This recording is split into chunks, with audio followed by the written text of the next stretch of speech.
ഇപ്പോൾ ഞാൻ അടുത്ത് ഒരു ഫുലാനെ കണ്ട്, ആ ഫുലാന് 50 ലക്ഷം റുപ്യ ലോൺ എടുത്തിട്ടുണ്ട്. ഓൻ ഓരോ മാസവും പൈസ അടക്കുന്നുണ്ട്. അതടച്ച് ചെറിയ പൈസ മാത്രമേ ഓൻ്റെ എടുത്ത പൈസയ്ക്ക് പോകണുള്ളൂ. അപ്പം ഞാൻ ഓന് കണക്കൂട്ടി കൊടുത്തപ്പോൾ ഒരു 85 വയസ്സാകുമ്പോഴാണ് എന്താവുള്ളൂ ഓൻ്റെ ലോൺ തീരുള്ളൂ. 85 വയസ്സാകുമ്പോഴേ ലോൺ തീരുള്ളൂ. സുബ്ഹാനല്ലാഹ്, അപ്പോഴാണ് ഓൻ ഇതിനെപ്പറ്റി ആലോചിച്ചത്. ഇനി 85 വയസ്സ് വരെ ജീവിച്ചിട്ട് വേണ്ടേ? അപ്പം ഈ മയ്യത്ത് വെച്ചാൽ എന്താ അവസ്ഥ ഉള്ളത്? ആർക്ക് വേണ്ടിയിട്ടാണ് നമ്മൾ ഈ കടം വാങ്ങുന്നത്? ആർക്ക് വേണ്ടിയാണ് കടം വാങ്ങുന്നത്? ഇപ്പം അടുത്ത് ഞാൻ ദുബായിൽ പോയപ്പോൾ ഒരാളിനോട് വന്നിട്ട് പറഞ്ഞു, അദ്ദേഹം നല്ല തബ്ബാഖാണ്, നല്ല കുക്കാണ് അദ്ദേഹത്തിൻ്റെ അറബി നല്ല മനുഷ്യനാണ്. അവിടെ ഇടയ്ക്കൊക്കെ ഉസ്താദുമാർ വരുമ്പോൾ ഉസ്താദുമാരോടൊക്കെ മഹബത്തുള്ളൊരു അറബിയാണ്. അതുകൊണ്ട് എൻ്റെ ഉസ്താദുമാരൊക്കെ വരുമ്പോൾ ഭക്ഷണമൊക്കെ ഉണ്ടാക്കി കൊണ്ടേ കൊടുത്തുകൊണ്ട് അത് എനിക്ക് ഹലാലാക്കി തന്നിട്ടുണ്ട്. അപ്പോൾ എനിക്കും ഇതേ മോളിൽ കൊണ്ടുവന്നപ്പോൾ ഞാൻ ചോദിച്ചു, നിങ്ങൾ എത്ര കൊല്ലമായി ഇവിടെ ഗൾഫിൽ? അപ്പോൾ മൂപ്പരാണ് 30 കൊല്ലമായി. ഞാൻ ചോദിച്ചു, നിങ്ങൾക്ക് ഇനി ഗൾഫ് നിർത്താനായില്ലേ? ഒരേ കൂടാനായില്ലേ? മക്കളോട് കൂടെ ഒന്നിച്ച് ഭാര്യയോട് കൂടെ ഒന്നിച്ച് ജീവിക്കാനായില്ലേ എന്ന് ചോദിച്ചാൽ മൂപ്പരാണ്, കുറച്ച് കടം കൂടി ഉണ്ട് ഉസ്താദെ, അത് വീടിയിട്ട് ഇൻഷാല്ലാഹ് നിർത്താം. എന്താ കടം? എൻ്റെ മകനെ കൊണ്ട് കല്യാണം കഴിപ്പിച്ചതാണ്.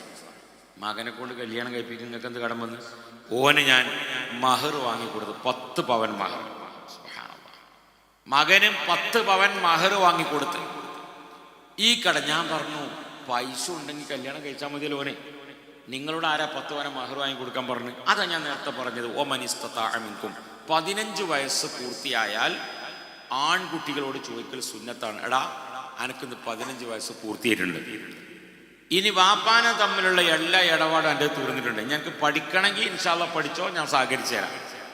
വാപ്പാനെ വലിയ ബാധ്യതയുള്ളൊരു കാര്യമുണ്ട്, 15 വയസ്സുകാരെ എന്നെ പഠിപ്പിക്കാതെ, അത് ചെയ്തിട്ടുണ്ട്.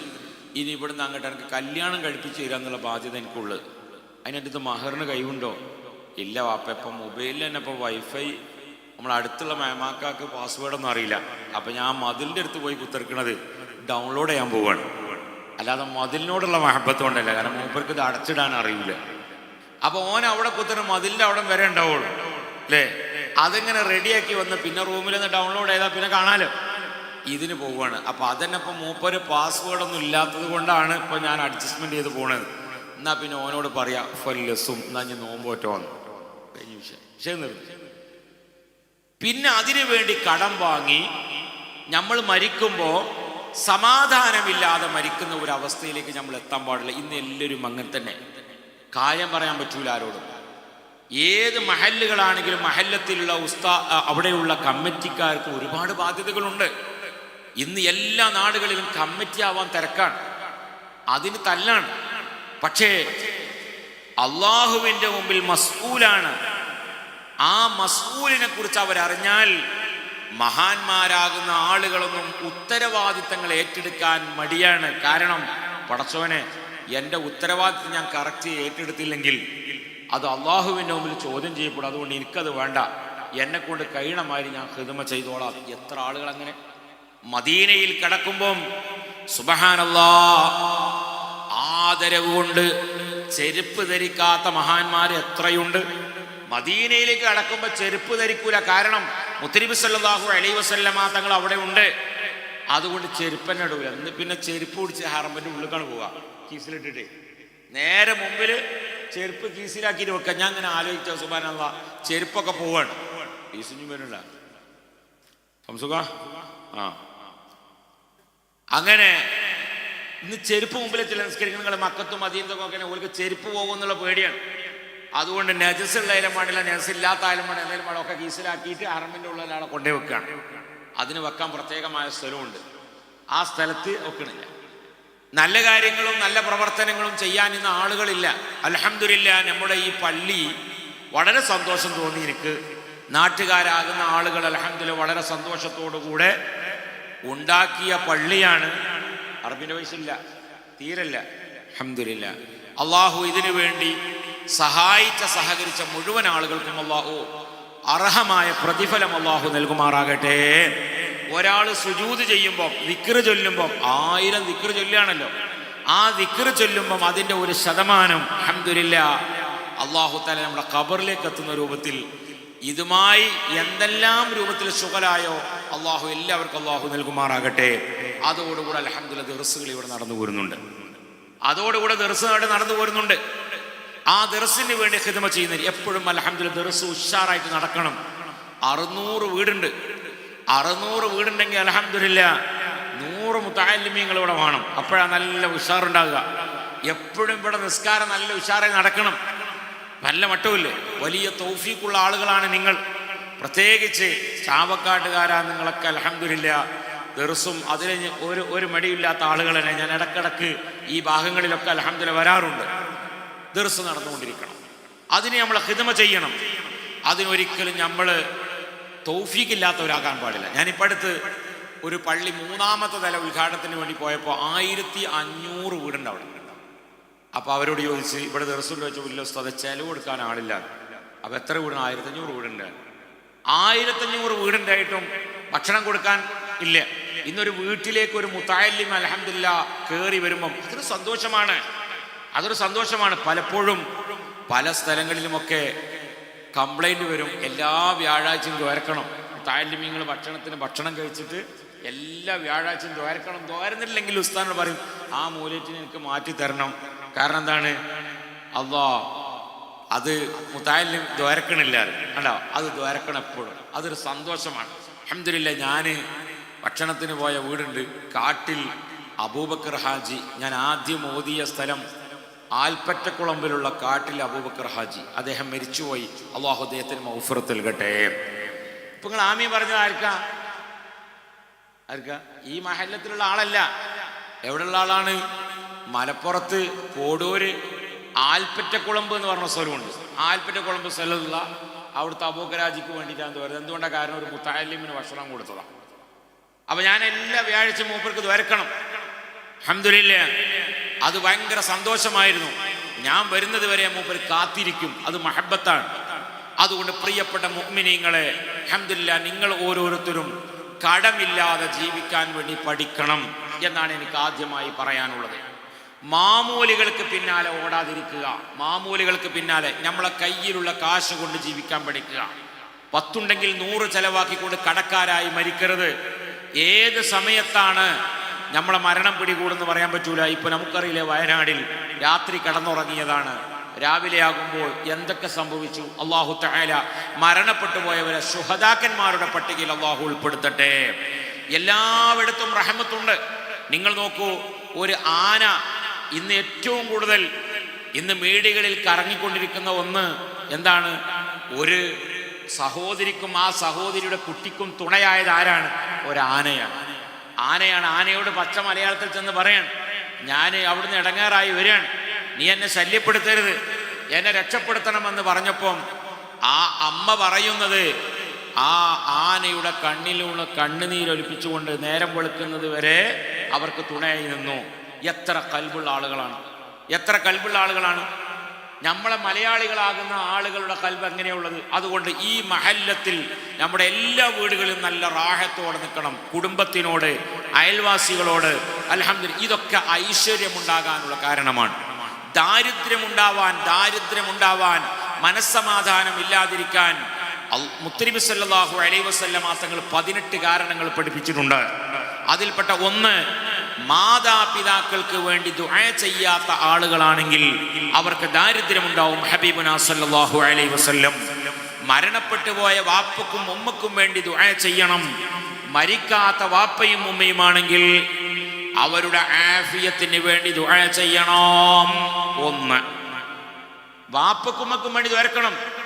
ഇന്ന് നമുക്കൊന്നും പൈസയില്ല, പ്രശ്നമാണ്, പ്രയാസമാണ്. എല്ലാ കടലാസിലും എഴുതി തന്നതാണ്. എഴുതി തരാത്ത ആളുകൾക്കും അതന്നെയാണ് ഉള്ളത്. അതിൻ്റെ കാരണം എന്താണ്?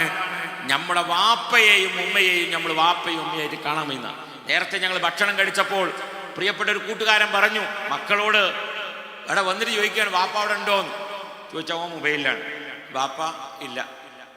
പിന്നെ വന്ന ആളാരാന്ന് നോക്കാൻ സമയമില്ല. കാരണം ഓനിപ്പോൾ ഒരു സംഗതി ഓനൊന്ന് കണ്ടുകൊണ്ടിരിക്കുകയാണ്. അതുകൊണ്ട് ബാക്കി കാര്യം പറയാൻ ഓന് സമയവുമില്ല. ചിലപ്പം ബാപ്പാന്റെ ഒരു കാര്യപ്പെട്ടൊരു സംഗതി പറയാൻ വേണ്ടി വന്നായിരിക്കും. പിന്നെ അവൻ നിന്നാൽ അല്ല എന്ന് ചോദിച്ചാൽ ഒതുക്കണം പോകും. ചെങ്ങായിനെ കൊണ്ട് കുടുങ്ങി എന്നോട് പറഞ്ഞവർ കേട്ടോ ഇവിടെ എല്ലാം പിന്നെ ഇങ്ങനെ ഇവിടെ ഗിർഗിർ അറിഞ്ഞു കൊടുക്കണം അല്ലേ. അപ്പൊ വാപ്പയെ വാപ്പയായിട്ട് കാണണം. നമുക്ക് ഇന്ന് അതില്ല. ഇന്ന് വൃദ്ധസദനത്തിലേക്ക് എന്തുകൊണ്ട് വന്നു? വൃദ്ധസദനങ്ങളിൽ ആളുകൾ കൂടുന്നു. എന്താ കാരണം? വാപ്പനെയും മനെ നോക്കാൻ വയ്യ. ഞാനിപ്പോ നിങ്ങളൊക്കെ ഫാദറ്, മദറ്, ആൻറ്റി, അങ്കിള് ഇതൊക്കെയാണെന്ന് പഠിപ്പിച്ചു കൊടുക്കുക. അതൊക്കെ പഠിച്ചോളി. പക്ഷേ അമ്മായി എന്ന് വിളിച്ചിട്ട് കൊടുത്ത് അമ്മായി എന്നെ വിളിച്ചാൽ മതി. വാപ്പ എന്നുള്ളടുത്ത് വാപ്പ എന്നെ വിളിച്ചാൽ മതി. ഉമ്മ എന്നുള്ളടുത്ത് ഉമ്മ വിളിച്ചാൽ മതി. ഫാദറും മദറൊന്നും വിളിച്ചണ്ട. ഫാദറും മദറൊന്നും വിളിക്കണ്ട. ഇതാണ് ഇന്ന് എനിക്ക് കോട്ടക്കലെടുത്തുനിന്ന് ഫോണ് വന്നത്. കാരണം എന്താ? അങ്കിൾ തന്നെ വിളിക്കല്. ഫാദർ എന്നൊക്കെ ഇംഗ്ലീഷ് വെക്കും. പക്ഷേ വാപ്പാനെ വാപ്പ തന്നെ വിളിച്ചാൽ മതി നമ്മ പഠിപ്പിച്ചു കൊടുക്കുകയാണ്. കാരണം ദാരിദ്ര്യമുണ്ടാകുന്ന രണ്ടാമത്തെ കാരണമാണ് മാതാപിതാക്കളുടെ പേര് മാറ്റി വിളിച്ചാൽ അവർക്ക് ദാരിദ്ര്യമുണ്ടാകും. ഹബീബുനാ സല്ലല്ലാഹു അലൈഹി വസല്ലം വാപ്പയെ വാപ്പ എന്ന് വിളിച്ചോ, ഉമ്മയെ ഉമ്മ എന്ന് വിളിച്ചോ. അതാ മുത്തനബി സല്ലല്ലാഹു അലൈഹി വസല്ലം തങ്ങൾ പഠിപ്പിച്ചത്. എത്ര നിങ്ങൾ ഇംഗ്ലീഷുകാരാണെങ്കിലും, എത്ര നിങ്ങൾ ഹിന്ദിയും ഉറുദുക്കാരനുണ്ടെങ്കിലും, വാപ്പ എന്ന് വിളിക്കുമ്പോൾ അത് വല്ലാത്തൊരു മധുരമുള്ള വാക്കാണ്. മകനെ എന്ന് വിളിക്കുമ്പോൾ അതൊന്നാണ് അല്ലേ? പൊന്നാര വാപ്പച്ചിയെ, ഞങ്ങൾ മലപ്പുറത്ത് അങ്ങനെയാണ്.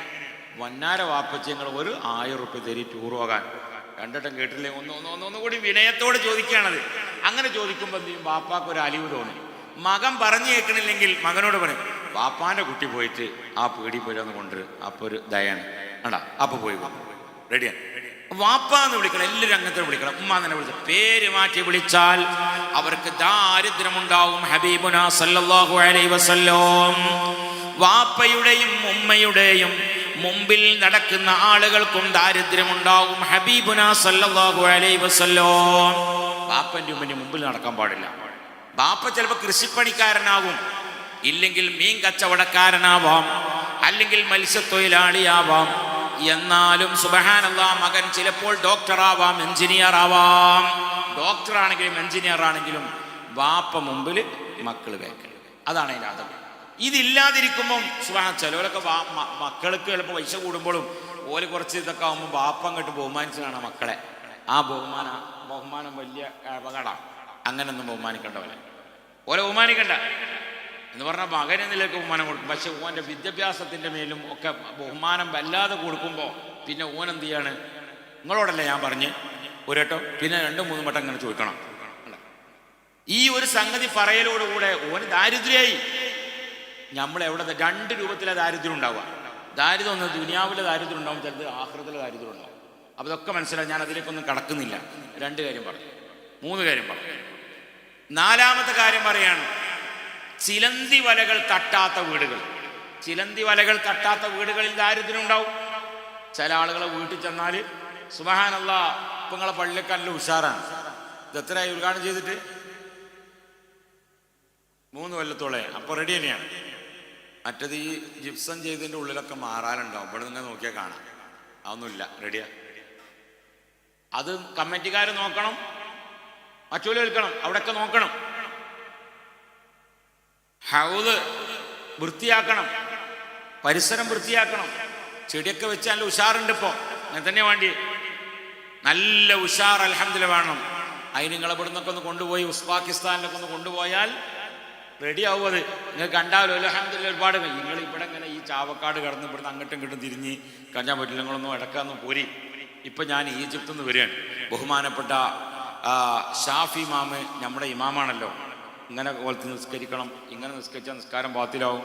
അതിൻ്റെ വുളുവിൻ്റെ ഷർത്ത് ഇങ്ങനെയാണ്, ഫറദ് ഇങ്ങനെയാണ്. അത് മുഴുവൻ പഠിപ്പിച്ചെന്ന് ആരാണ്? ഷാഫി ഇമാമിൻ്റെ റൂട്ടിൽ നമ്മൾ കൂടെ. ആ ഷാഫി ഇമാം എവിടെ നിങ്ങൾക്ക് അറിയും? ഇങ്ങനെ കേട്ടിത്തിരി. അൽഹംദുലില്ലാഹ് ഞാൻ ഇപ്പോൾ ഷാഫി ഇമാമിൻ്റെ അവിടെ സിയാറത്ത് കഴിഞ്ഞ് വരികയാണ്. ബീബി നഫീസത്തുൽ മിസ്രിയ റളിയല്ലാഹു അൻഹ മഹദിയുടെ ഹദറത്തിൽ സിയാറത്ത് കഴിഞ്ഞ് വരികയാണ്. ബഹുമാനപ്പെട്ട ബീബി സൈനബ റളിയല്ലാഹു അൻഹ മഹദിയുടെ അടുത്ത് സിയാറത്ത് കഴിഞ്ഞ് വരികയാണ്. അങ്ങനെ അൽഹംദുലില്ലാഹ് അവിടേക്ക് ഇങ്ങനെ ചെല്ലുമ്പോൾ പള്ളി കാണുമ്പോൾ വലിയ മനോഹരമുണ്ട്. ബഹുമാനപ്പെട്ട ബീബി സൈനബ റളിയല്ലാഹു അൻഹ മഹദിയുടെ മഖാമിനൊക്കെ എത്രയാണ് കാശുകൾ ചെലവാക്കിയിട്ടുള്ളത്. ബഹുമാനപ്പെട്ട അങ്ങനെ നഫീസത്തുൽ മിസ്രിയ റളിയല്ലാഹു അൻഹ മഹദിയുടെ മഖാമൊക്കെ കാണുമ്പോൾ സുബ്ഹാനല്ലാഹ് എത്ര ലക്ഷങ്ങൾ ചെലവാക്കിയിട്ടുണ്ട്. വീടുകൾ മുഴുവനും വളരെ മോശപ്പെട്ട വീടുകളെ കാണാൻ കഴിയാം. പക്ഷെ പള്ളിയോ മാഷാ അല്ലാഹ് ഭയങ്കര ഉഷാറുള്ള പള്ളിയാണ്. പഴയ കാലത്തൊക്കെ ഒരു കല്യാണം നിശ്ചയിക്കാൻ വേണ്ടി പോകുമ്പോൾ ആ ഏരിയയിലുള്ള ആളുകൾ ദീനുമായി ബന്ധമുണ്ടോ നോക്കൽ പള്ളി മദ്രസ നോക്കും. പള്ളി മദ്രസ ഉഷാറാണെങ്കിൽ പറയും അവിടുത്തെ നാട്ടുകാർ ഉഷാറാണ്. പള്ളി മദ്രസയും വളരെ മോശം, വീടുകളൊക്കെ നല്ല ഉഷാറുള്ള വീടാണെങ്കിൽ അവർ ദീനുമായി ബന്ധമില്ലാത്ത ആളുകൾ, പഴയ കാലത്ത് കല്യാണത്തിൽ അന്വേഷിക്കാൻ പോകുന്ന ആളുകൾ, അങ്ങനെയാണ് അതിന് അർത്ഥം വെക്കാറ്. അതുകൊണ്ട് അൽഹംദുലില്ലാ വളരെ സന്തോഷം തോന്നിയിട്ടുണ്ട്. അൽഹംദുലില്ലാ അതുകൊണ്ട് നാം ഓരോരുത്തരും ഇൻഷാ അല്ലാഹ് ദാരിദ്ര്യത്തിൽ നിന്ന് ഒഴിവാകാൻ അൽഹംദുലില്ലാ പറഞ്ഞ ഞാൻ ഇടക്ക് ഓരോ കാര്യങ്ങൾ ഇങ്ങനെ പറയും. 3 കാര്യം പറഞ്ഞു. 4ാമത് പറഞ്ഞു ചിലന്തി വലകൾ തട്ടാത്ത വീടുകൾ. രാത്രി ഭക്ഷണം കഴിച്ച പ്ലേറ്റുകൾ കഴുകാതെ കിടന്നുറങ്ങുന്ന വീടുകളിൽ ദാരിദ്ര്യമുണ്ടാവും. ഹബീബുനാ സ്വല്ലല്ലാഹു അലൈഹി വസല്ലം രാത്രി ഭക്ഷണം കഴിച്ച പ്ലേറ്റുകൾ രാവിലെ കഴുകാമെന്ന് കരുതി മാറ്റി വെക്കുക. നമുക്ക് ഭാര്യയ്ക്ക് മാത്രമൊന്നല്ല പാത്രം കഴുകാൻ പറ്റും, നമുക്കും പറ്റും. അതൊക്കെ ഒരു തെറ്റിദ്ധാരണയാണ്. ഭാര്യയെ തീരെ നമ്മൾ സഹകരിച്ചു കൊടുക്കാൻ പാടില്ല. ഓൽക്ക് മാത്രമേ അങ്ങനെ അടുക്കളയിൽ പണിയെടുക്കാൻ പറ്റുള്ളൂ. നിങ്ങൾ ഇടക്കിടക്ക് തക്കാളി ഉള്ളിയൊക്കെ ഒന്ന് വെട്ടി കൊടുക്കുക, പാത്രമൊക്കെ ഒന്ന് കഴുകി കൊടുത്തു നോക്കുക നിങ്ങൾ. അപ്പോൾ നല്ല സ്നേഹം ഉണ്ടാവും നമ്മളെ ഭാര്യമാർക്ക്. നമ്മളോട് നല്ല സ്നേഹം ഉണ്ടാവും, നല്ല റാഹത്തുണ്ടാവും. ഇടക്കിടക്ക് അതൊക്കെ ഒന്ന് കൂടി കൊടുക്കുക. അങ്ങനെ കൂടുന്ന ആളുകൾ കുറേ ആളുകൾ ഇവിടെ ഉണ്ടാവും. അത് ചിലർക്ക് ഭയങ്കര സന്തോഷമാണ്. അപ്പോൾ അതെപ്പോഴും നമ്മൾ ചെയ്യണം. നമ്മളിതിങ്ങനെ ബെഡ്റൂമിൽ പോയിട്ട് ഇങ്ങനെ നേരത്തെ പോയി അവിടെ ഇങ്ങനെ വാട്സപ്പിൽ കളിച്ചു തിരക്കുക. ഓലിങ്ങനെ അവിടെ പാത്രം ഒക്കെ കഴുകി മാക്സൊക്കെ ആകെ വെള്ളക്കായി ആകെ പടങ്ങനെ വരുന്നത് അല്ലേ? അങ്ങനെ നല്ല വരുന്നത് നമ്മൾ സഹകരിച്ചു. അപ്പം നല്ല കുടുംബത്തിനകത്തുണ്ടാവും, ഒരു പ്രശ്നം ഉണ്ടാവില്ല, ഐക്യവും സ്നേഹമൊക്കെ ആ പരിയിലുണ്ടാവും. എപ്പോഴും അങ്ങനെയൊക്കെ നമ്മൾ ചെയ്യണം. ഇങ്ങനെ അൽഹംദുലില്ലാ 18 കാരണങ്ങൾ പഠിപ്പിച്ചിട്ടുണ്ട്. അൽഹംദുലില്ലാ. അതുകൊണ്ട് ഈ കാര്യങ്ങളൊക്കെ നമ്മുടെ ജീവിതത്തിൽ ഇങ്ങനെ പകർത്താൻ നമ്മൾ നിൽക്കണം. അതുകൊണ്ട് വാപ്പയെ എന്നും നമ്മൾ ഓർക്കണം. ഇന്നിപ്പോൾ വാപ്പാക്ക് വേണ്ടി വരുന്ന ആളുകൾ എത്ര ഉണ്ട്? ഇന്ന് വാപ്പാക്ക് വരുന്ന ആളുകൾ ദുഹർ അസ്ർ മഗ്രിബ് ഒക്കെ കഴിഞ്ഞല്ലോ, ഇശയും കഴിഞ്ഞു. നമ്മൾ ആരെങ്കിലും വാപ്പാക്ക് നമ്മൾ വരക്കണം. അങ്ങനെ നല്ല റാഹത്തിൽ അൽഹംദുലില്ലാ നിൽക്കുമ്പോൾ ഒരു പ്രശ്നങ്ങളും നമ്മളെ കുടുംബത്തിലുണ്ടാവില്ല, ഒരു കടം നമ്മളുണ്ടാവില്ല. അങ്ങനെ അൽഹംദുലില്ലാ പള്ളിയോടും മദ്രസനോടൊക്കെ നല്ല സഹകരിച്ച് നല്ല ഉഷാറായിട്ട് നമ്മൾ പോവുക. അപ്പോൾ നല്ല മട്ടം ഉണ്ടാവും. അൽഹംദുലില്ലാ ഈ പള്ളിക്ക് വേണ്ടി നിങ്ങളാണ് അൽഹംദുലില്ലാ ഇത് മുഴുവനും സഹായിച്ചെന്നറിഞ്ഞപ്പോൾ വളരെ സന്തോഷം. അള്ളാഹു എല്ലാവർക്കും അള്ളാഹു ഖൈറും ബറക്കത്തും നൽകുമാറാകട്ടെ.